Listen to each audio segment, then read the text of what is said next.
English कैसे सीखें YouTube channel में आपका स्वागत है। इस क्लास में हम इस टॉपिक के एक एक वर्ड का उच्चारण लिखकर इसे ट्रांसलेट करेंगे और इसकी वर्ड मीनिंग आपको लिखकर बताएंगे। लिखने से वो वर्ड मीनिंग आपके दिमाग में ज़्यादा समय तक रहेगी और साथ में हम आपको ग्रामर से जुड़ी, टेंस से जुड़ी छोटी छोटी बातें भी बताएंगे, जिससे आपको इंग्लिश लिखना, पढ़ना, बोलना और समझना और अच्छे से आने लगेगा। मेरी वीडियोस में इस तरह के वर्ड्स, इस तरह के सेंटेंसेस होते हैं जिसको हम डेली बोलने में यूज़ करते हैं और वो हमें आसानी से याद भी हो जाते हैं। अगर आप हमारी लगातार वीडियोस देखेंगे तो आपको इंग्लिश लिखना, पढ़ना, बोलना और समझना बहुत ही आसानी से आने लगेगा। इसी के साथ आप कर दीजिए इस वीडियो को लाइक और मैं करता हूँ शुरू। इंग्लिश रीडिंग, क्योंकि ये वीडियो ट्रांसलेशन के साथ साथ रीडिंग की भी है। आज की हमारी ये वीडियो दहेज प्रथा पर है। There was no doubt. There is no doubt. इसमें कोई शक नहीं है।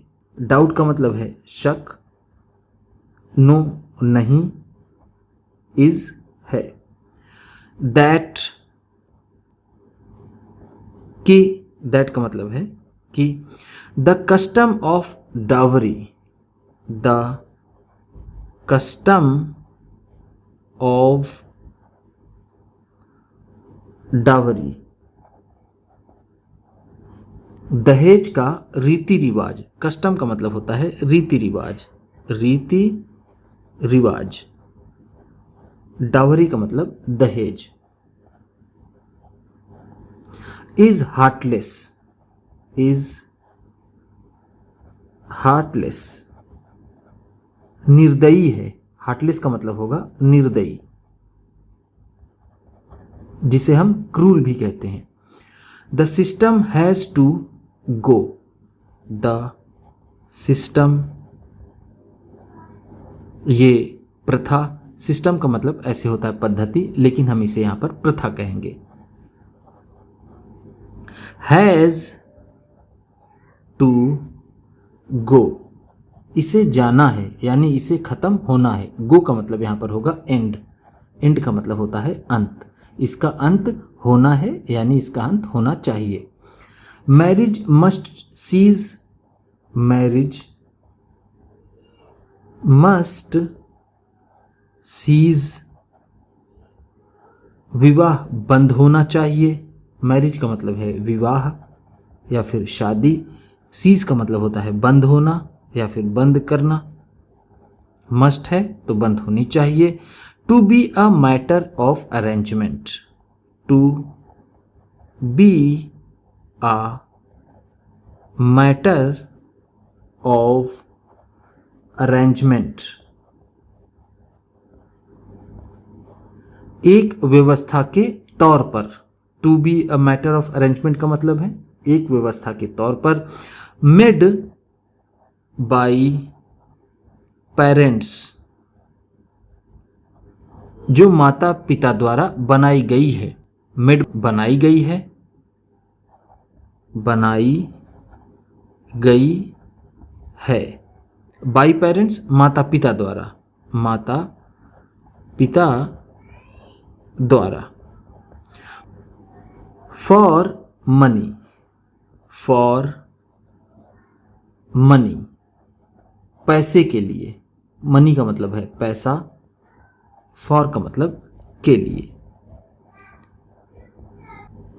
विवाह एक ऐसी व्यवस्था के तौर पर बंद होनी चाहिए जो माता पिता द्वारा पैसे के लिए बनाई गई है। द सिस्टम, द सिस्टम, ये प्रथा। इज इंटीमेटली, इंटीमेटली कनेक्टेड, गहराई से जुड़ी हुई है। इंटीमेटली का मतलब है गहराई से, गहराई से। कनेक्टेड का मतलब जुड़ी हुई, जुड़ी हुई, इसका मतलब है ये प्रथा गहराई से जुड़ी हुई है।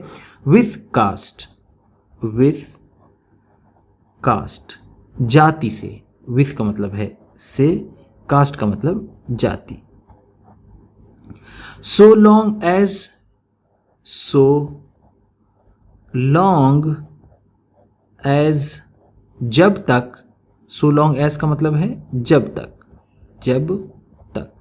The choice is restricted, the choice is restricted, ये पसंद सीमित कर दी गई है। चॉइस का मतलब है पसंद, रिस्ट्रिक्टेड का मतलब सीमित कर दी गई है, सीमित कर दी गई है। To a few hundred young man, to a few hundred young man, कुछ हजारों नवयुवकों के लिए। यंग मैन का मतलब है नवयुवक। यंग वुमेन, यंग वुमेन, नव युवतियों के लिए, नव युवतियों के लिए।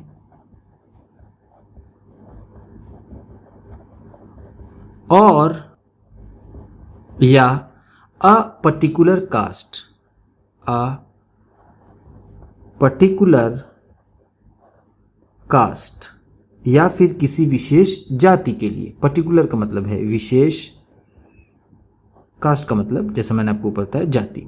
The system will persist, the system, ये प्रथा, विल परसिस्ट, ये प्रथा चलती रहेगी। परसिस्ट का मतलब है चलते रहना, चलते रहना। विल परसिस्ट है तो चलती रहेगी। नो मैटर, नो मैटर, इससे कोई फर्क नहीं पड़ता। नो मैटर का मतलब होगा इससे कोई फर्क नहीं पड़ता। वॉट इज सेड, कि क्या कहा जाता है। अगेंस्ट इट, अगेंस्ट इट, इसके खिलाफ। अगेंस्ट का मतलब है खिलाफ, इट इसके, इसके किसके, दहेज के। द गर्ल्स और बॉयज, गर्ल्स और बॉयज, लड़कियां या लड़के, और देयर पेरेंट्स, देयर पेरेंट्स, और उनके माता पिता। Will have to break, will have to break, उन्हें तोड़ना पड़ेगा। लड़कियों, लड़कों या उनके माता पिता को तोड़ना पड़ेगा। ब्रेक का मतलब होता है तोड़ना। The bond of caste, the bonds of caste, जाति का बंधन। बॉन्ड्स का मतलब है बंधन, ऑफ कास्ट जाति का। If the evil, if the evil, अगर इस बुराई को, is to be eradicated, eradicated, जड़ से मिटाना है। इरेडिकेट का मतलब होता है जड़ से मिटाना, जड़ से मिटाना। अगर इसे जड़ से मिटाना है तो लड़कियों और उनके माता पिता को जाति का बंधन तोड़ना होगा। एविल का मतलब होता है बुराई। देन, फिर, the age for marrying, the age for marrying, विवाह की उम्र। मैरिंग का मतलब है विवाह, एज का मतलब है उम्र। Has also to be raised, has also to be raised, बढ़ाई जानी चाहिए। फिर विवाह की उम्र भी बढ़ाई जानी चाहिए। रेस का मतलब होता है बढ़ाना, ऑल्सो का मतलब भी। एंड और द गर्ल्स और लड़कियों को हैव टू डेयर हिम्मत करनी होगी। डेयर का मतलब होता है हिम्मत करना। टू रिमेन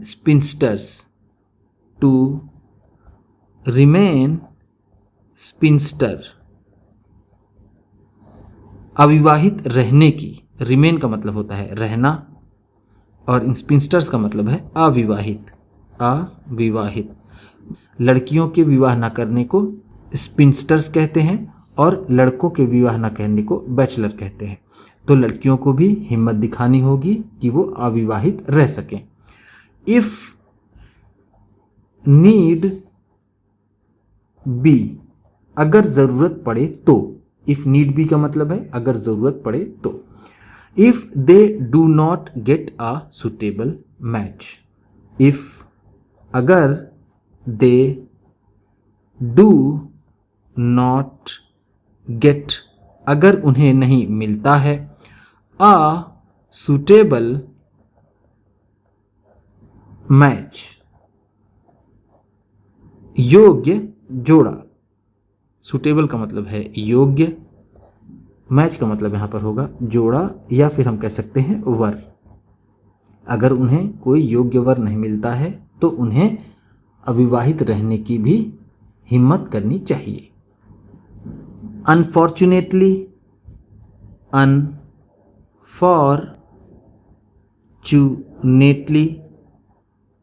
दुर्भाग्यवश। अनफॉर्चुनेटली का मतलब है दुर्भाग्यवश।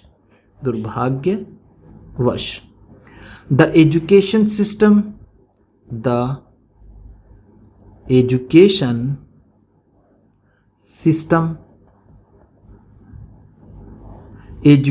सिस्टम का हैज़ नो कनेक्शन कोई भी संबंध नहीं है। कनेक्शन का मतलब है संबंध, हैज़ नो नहीं है। विथ आर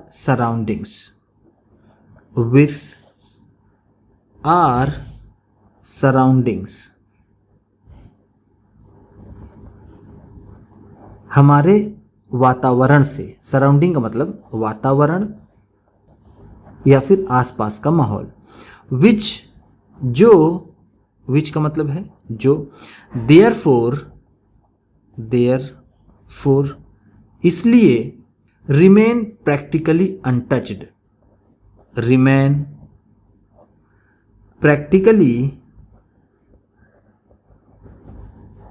अनटच्ड जो व्यवहारिक रूप से अनछुआ रहता है। प्रैक्टिकली का मतलब है व्यवहारिक रूप से अनटच का मतलब अनछुआ।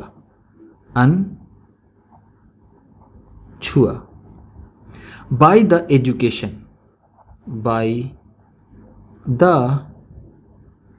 एजुकेशन शिक्षा द्वारा। Received by a microscopic minority. Received by a microscopic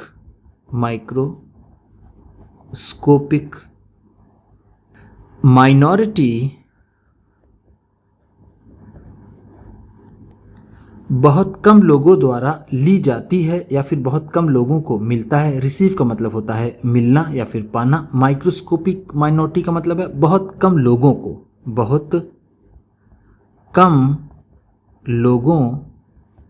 को। Of the boys and